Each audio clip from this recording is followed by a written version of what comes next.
Good morning, Dana and Jim.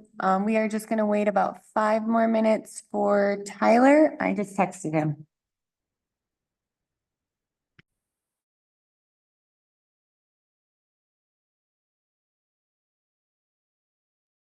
It's good.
Honey child more than words can say. If I didn't care, would I feel this way? Darling, if this is love, then why do I thrill so much? And what is it that makes my head go round and round while my heart just stands still so much? I didn't care. People say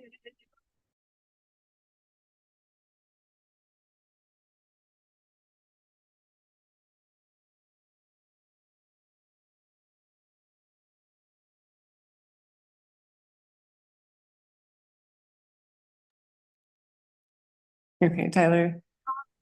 Okay, we just heard from Tyler. He is on his way to the meeting. Joining us soon. I didn't care. And Jim, you have some great waiting room music coming from your end.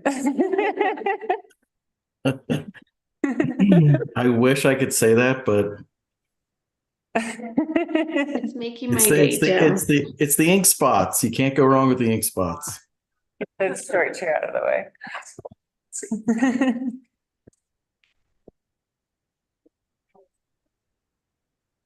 Right. Is he zooming or is he coming in person? All I got was a yep. Okay.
All right. Tyler is here. It is April 15th at 9:07, and we are meeting as the Finance Committee meeting. We have all members present, Dana, Jim, and Tyler. We are going to start the meeting off this morning, discussing some fee schedule changes in regards to our facilities. I will share my screen, and we do have our Facilities, Parks, and Rec Director here, Sarah Freden, to present for you all.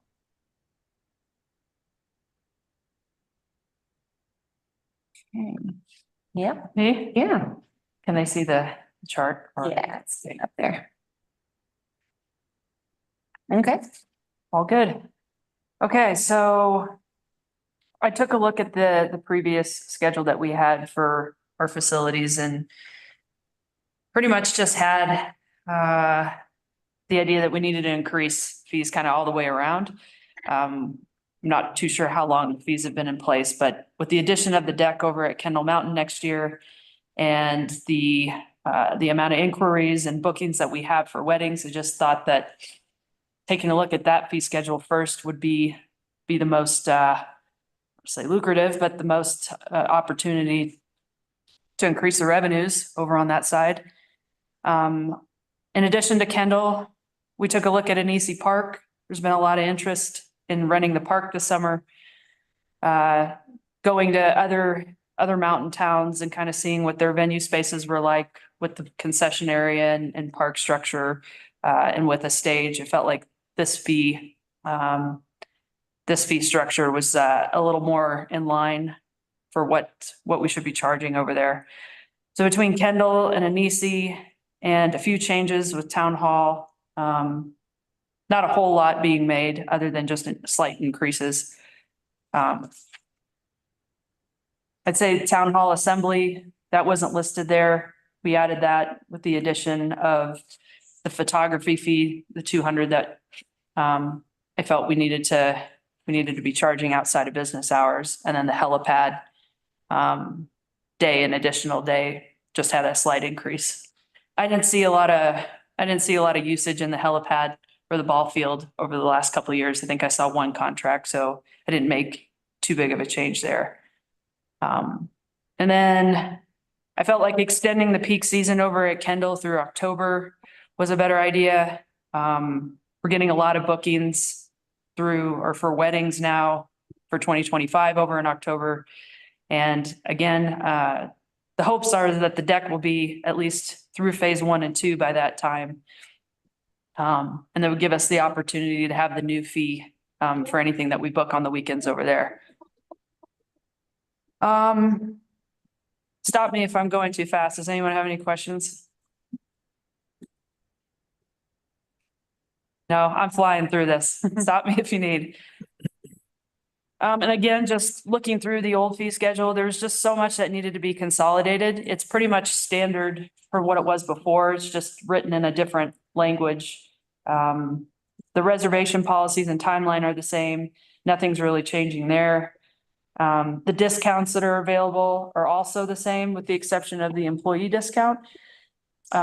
We tiered the discount levels for gold, silver, and bronze. We added students that had current ID, and seniors and active military was still the same, but was just listed for seniors without military. So we just made sure to encompass all the groups of folks that qualify under that tier. And then, of course, the same as always is free use for general public that benefits Silverton residents, and then deposit cleanups, that's all the same too. So really the only big changes are at Kendall Mountain and then adding Anisi Park. We tiered the Anisi Park fee schedule to, you can purchase the park, or you can purchase the stage, or you can purchase concessions. So organizing that throughout the summer, given all the events that are going on, is potentially a challenge, but I think giving that a la carte feature for Anisi specifically will just give us a way to book several different things on one day if we need, and really just promote the usage of the park right away. The bathrooms are going to be done here very shortly, and the showers. So we should have everything up and operational right in time for the train to come here in a couple weeks.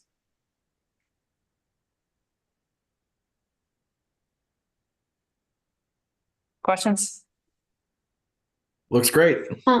Yeah. Hey, Sarah Dana, a couple of questions. I think you answered it. So I think in the past we had kind of a fee description that was like certain nonprofits or the school or the county or certain entities get a couple free days.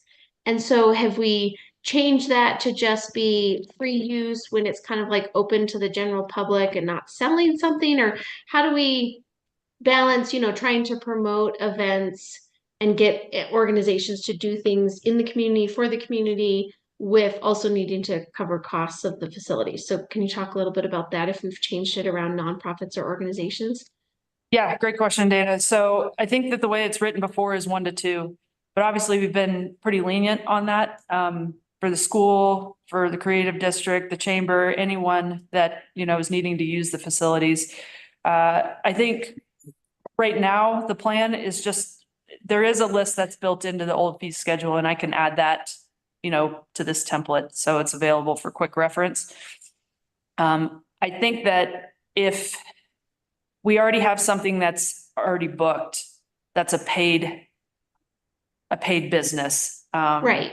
Usage. Obviously we'd have to work around a little bit, but we will make sure that, a facility is available, to promote, whatever organization that we can in town.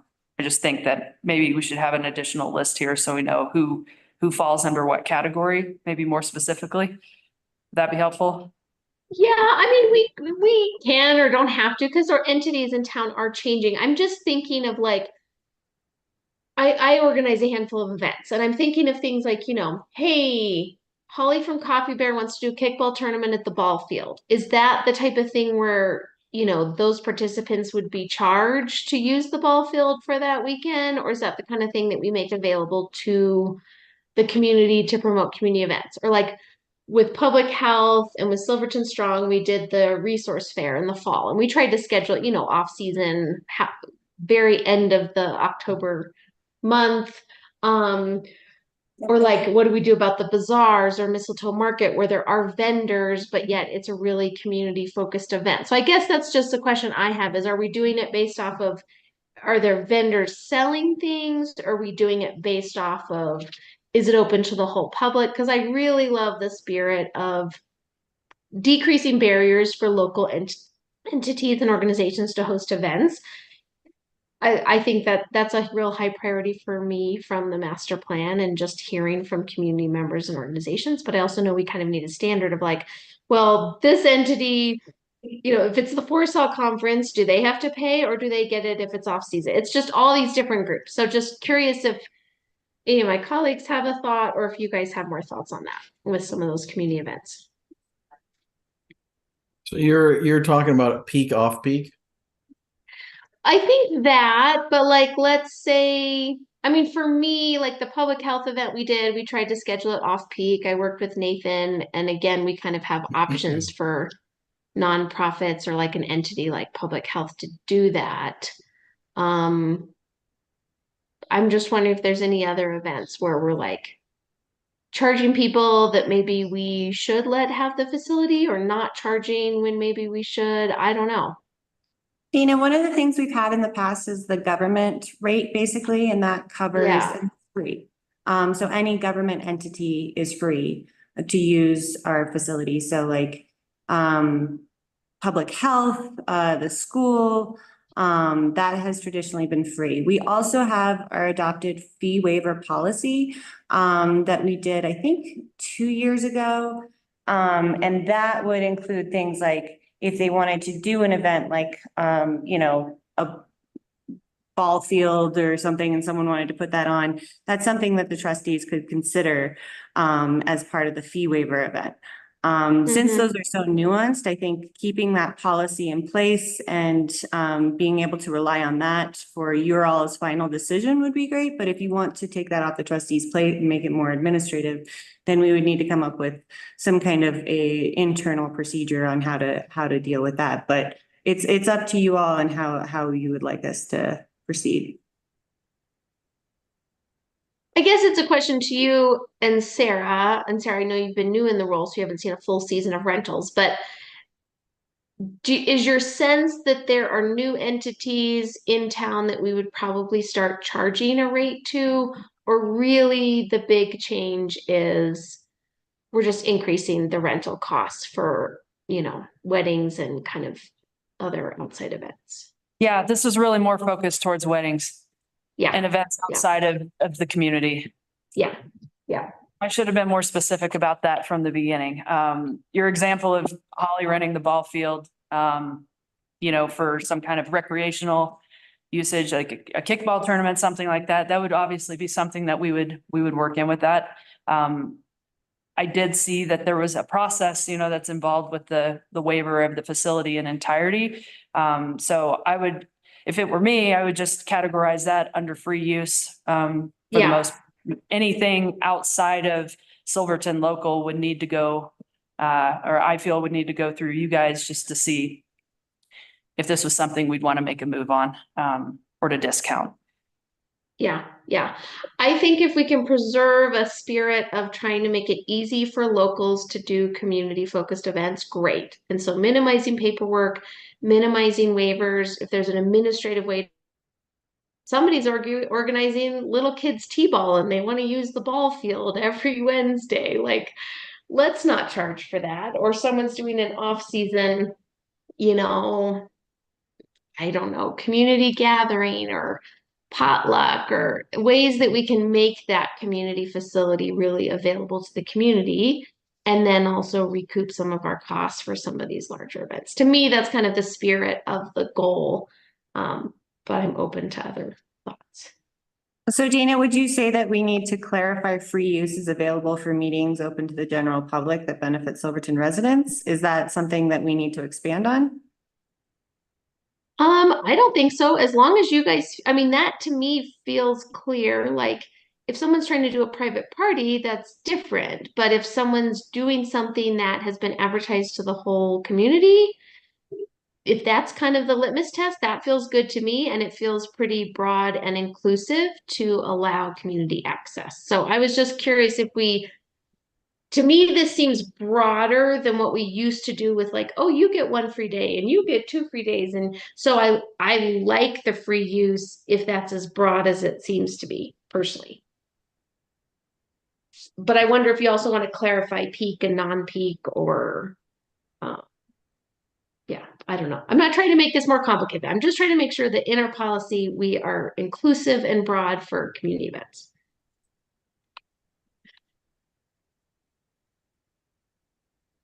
Jim? I have a question for Dana. From what you were saying, it sounded like, and this is my interpretation, and maybe I'm incorrect, that you want to maximize certain days and certain times of the year to maximize our rate of return on some of these properties.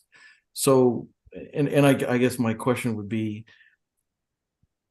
are blackout dates something you're curious about?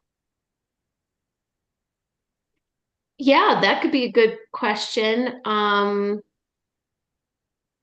I think in general, I just give a lot of staff leeway to say, hey, this is when it's getting used or not. And we really, these are our peak seasons of having weddings. It makes a lot of sense to make this available for kind of, use for profit sort of, but really making sure that the barriers are still low for a variety of our facilities for community members to course. use them, take advantage of them. Yeah. Right. Yeah.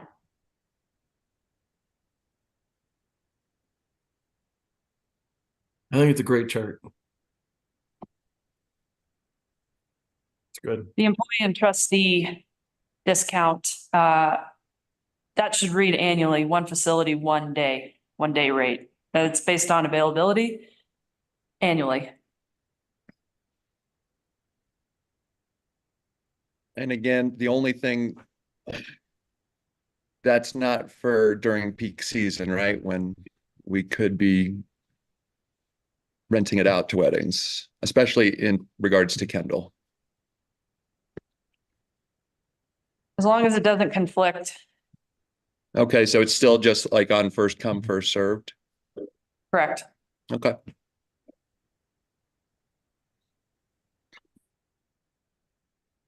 And I that would trust you, be, Sarah, and oh, go ahead, Gloria. oh, I just wanted to point out that would be a change to our current fee waiver policy where we have employees and trustees as a nonprofit discount. So this would change that policy as well.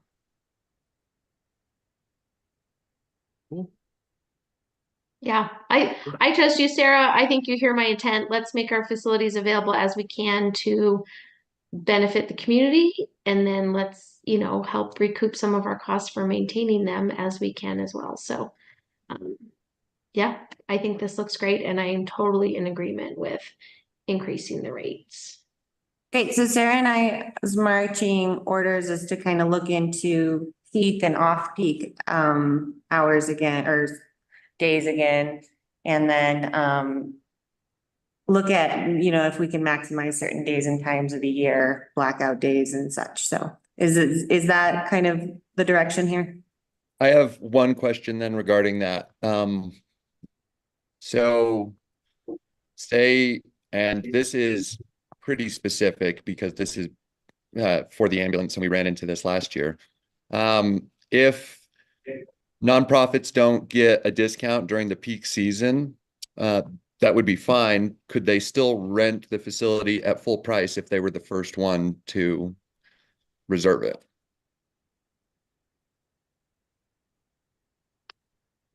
Great question.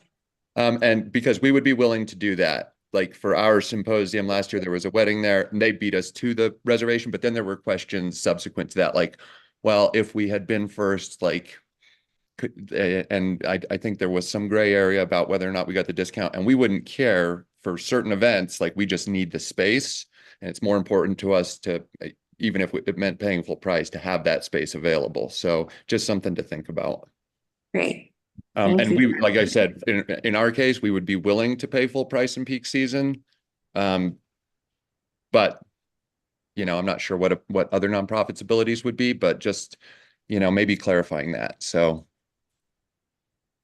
It seems like what I'm hearing is that for those of us or those in the community who have used these spaces before, there have been different policies applied. Like you bring up a good point, Tyler, of like, hey, nonprofits were really, their discount was only applicable, or their free days were only applicable during non-peak hours. But in the chart we have in front of us, that's not necessarily specified, and that's fine. I think it just, for those who've used it in the past, making certain that we're being clear, like for the nonprofit discount of 40% off, does that apply only in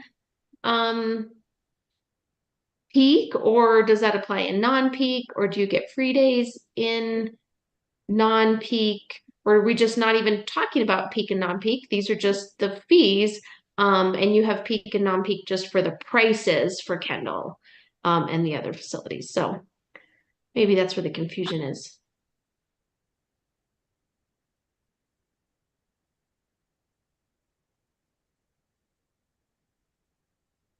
And I think it's important, and again, this is really specifically for like Kendall and maybe Moelis, but I think it's important that we do try and make as much, money off of those from full price parties when we are in peak season. So Yeah.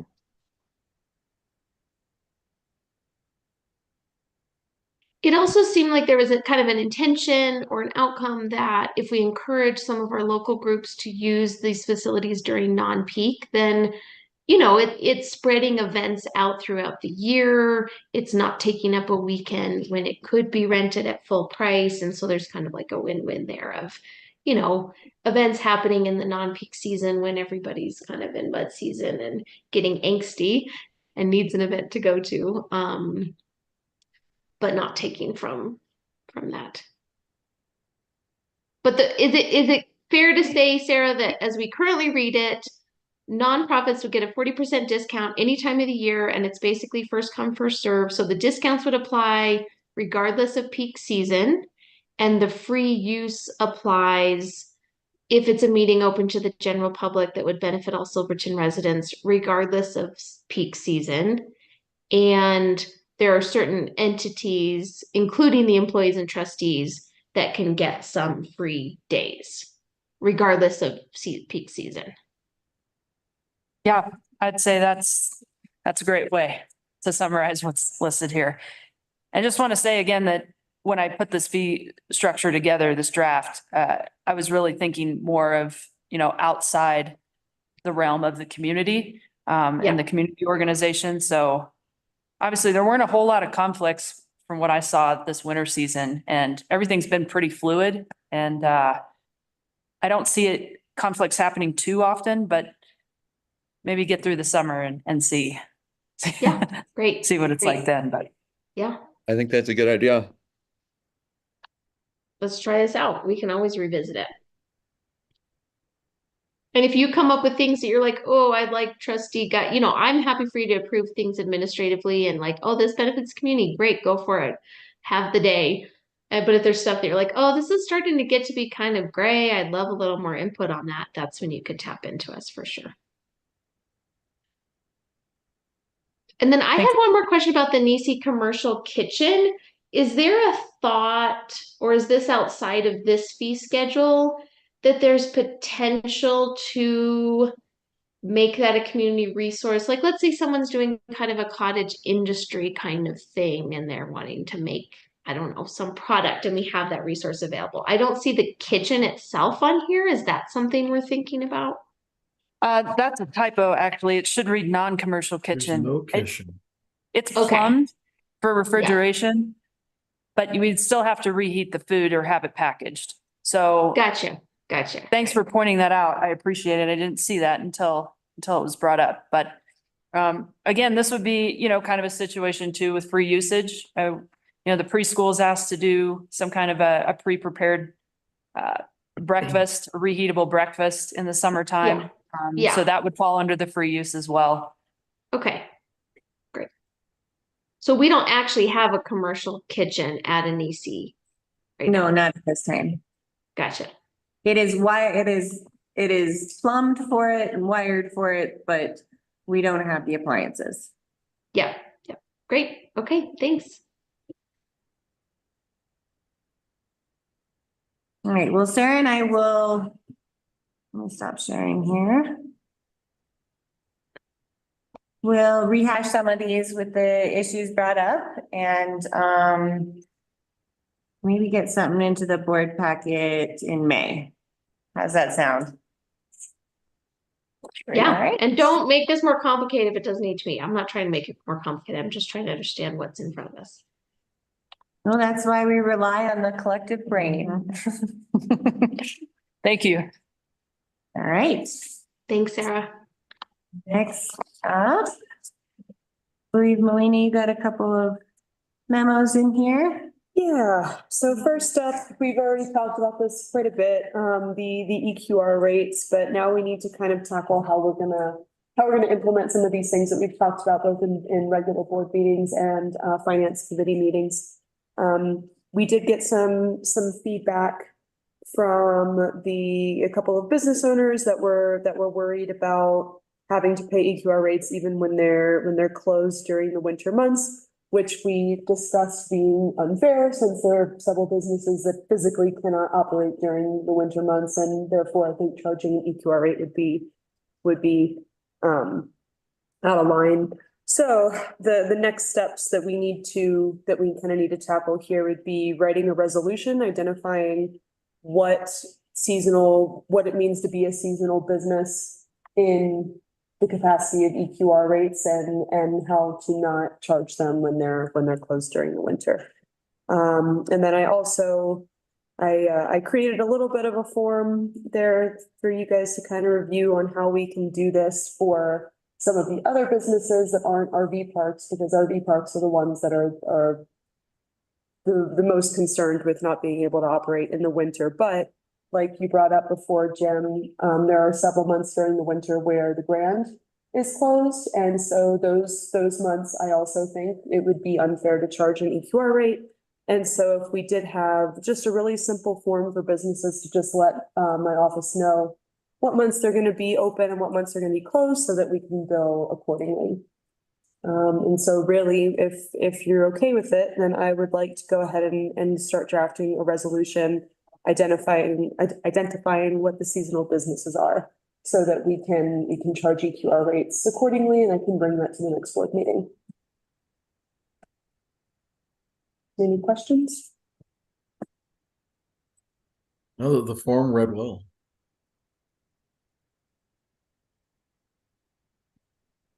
Yeah, if the form works for you, Melina, it's great. I thought it was great.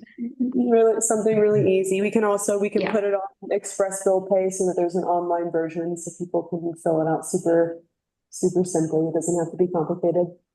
And Yeah. you can just file it away. And we wouldn't be prorating months. We would just be doing the entire month. Yeah. Right. So Yeah. it wouldn't be like the 15th through the 7th or anything like that. Right. We'll just do it by month. Yeah. Because there's no point in trying to break it down that specifically.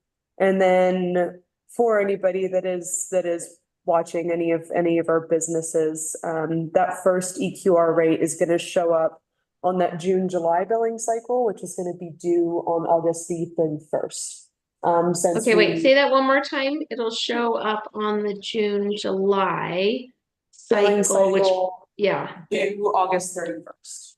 Because the Okay. way that we bill, the due date is 2 months in advance, the due date is 2 months in the Yeah. future, but really you're representing 2 months behind. Which I know is super confusing, and it would be easier if we could just bill 1 month at a time, but that's the way that it is. And that's in the memo. Yeah. for Mhm. example. Oh, yeah, thank you. Yeah, great. Question on the budget impact. So, we have the projected revenues. Is that accounting for the number of seasonal businesses that we expect to opt out for certain months, or is that just accounting for the changes in rates across the board? That would be if we collected EQR rates for all of the open months, so from May through Okay. October. Yeah, May through yeah. So, October, if all businesses are paying the EQR just for those months. So that number doesn't include any of the EQR rates that the businesses that are open through the winter. okay, yeah, That doesn't include that number. yeah. So which that revenue hopefully be a increase little bit could more. go up, but it wouldn't likely go down. Right, correct. Okay, great. Thanks, Lena. And then next up, also one that we have tackled a little bit before, the lodging fee increase. We did get a little bit of public feedback as well from that. A couple of businesses saying that they are not able to recuperate those funds. And so just want to see how you feel about reaching out to businesses and kind of asking them to give us some kind of proof in their booking system, and give them until May 1st to kind of provide that to us so that we can exempt them from implementing that increase in lodging fees until next tourist season in 2025. And then everybody else that's already implemented it without a problem and is not going to have a problem recuperating those funds, going ahead and letting them pay the increased fees starting immediately.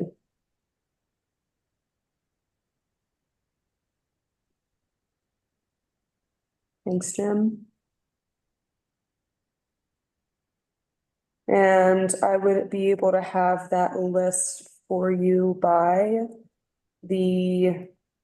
would that be the May 6th meeting? No, are we doing May 6th or May 13th? May 13th. May 13th, yeah, so I could have that list for you by the May 13th meeting.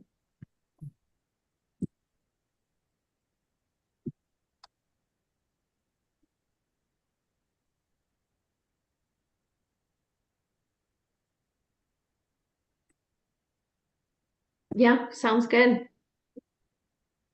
All right. And then we would have the trustees approve that list to move forward. That'd be a list of the business entities. Business entities that can provide some. Proof.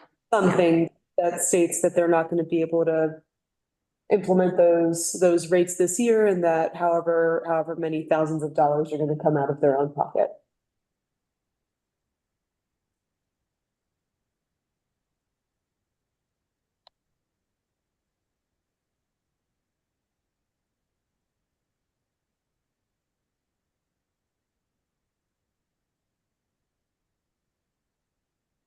Okay.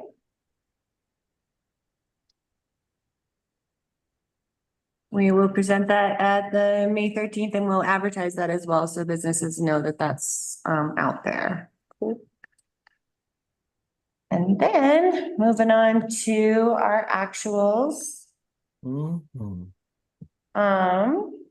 So basically, February financials in the packet.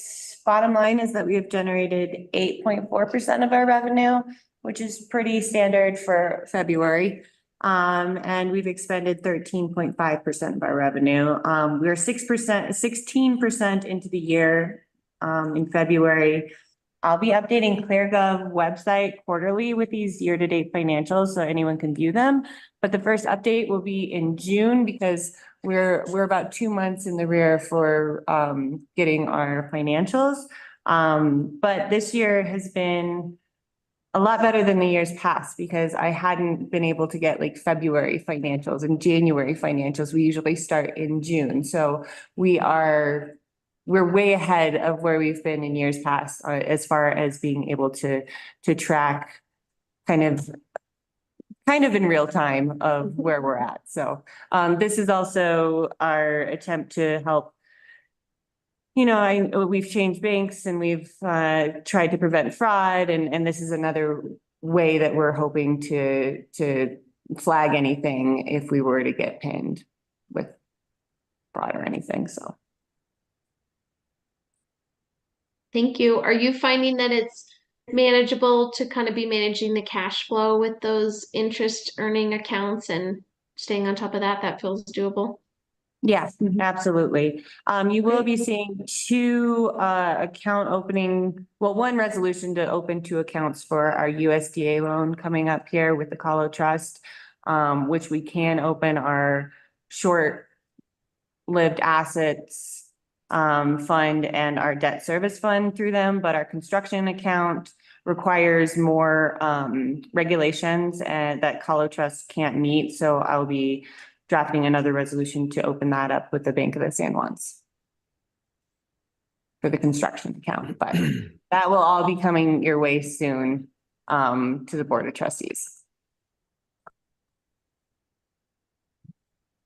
All right. Thanks.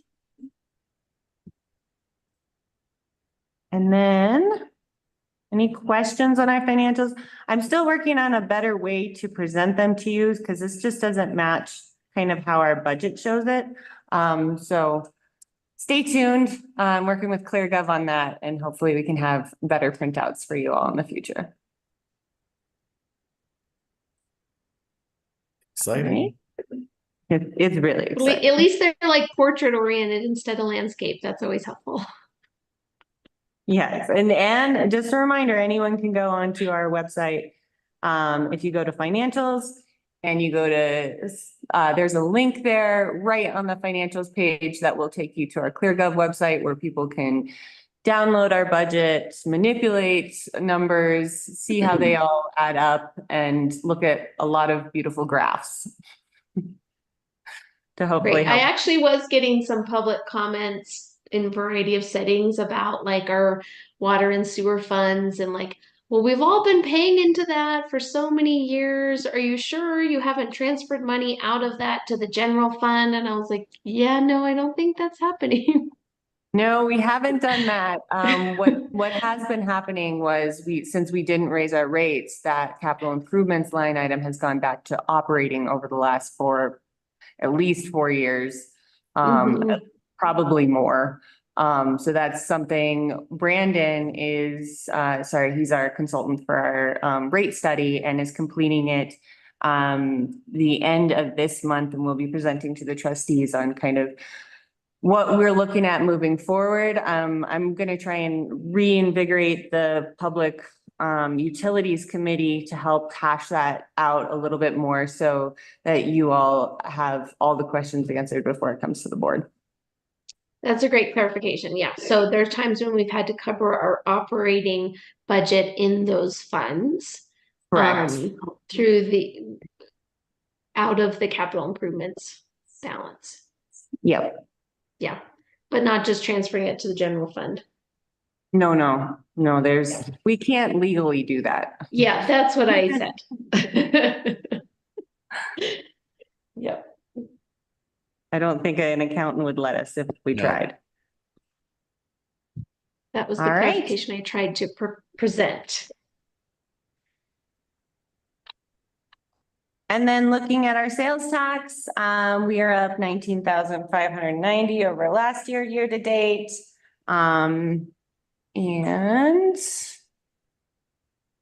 yeah, moving right along. So all good news there. Any questions on that? Great news. All right. Starting to feel like spring. I can almost hear the train whistle. Very close. All right, are there any other questions or comments for the good of the committee before we adjourn? All right, thank you so much. Have a wonderful rest of your Monday. Appreciate your Thank time. you. Thank See you you guys. guys later. Guys. It is 9:43 and we are adjourning our finance and committee meeting. Take care. Thanks.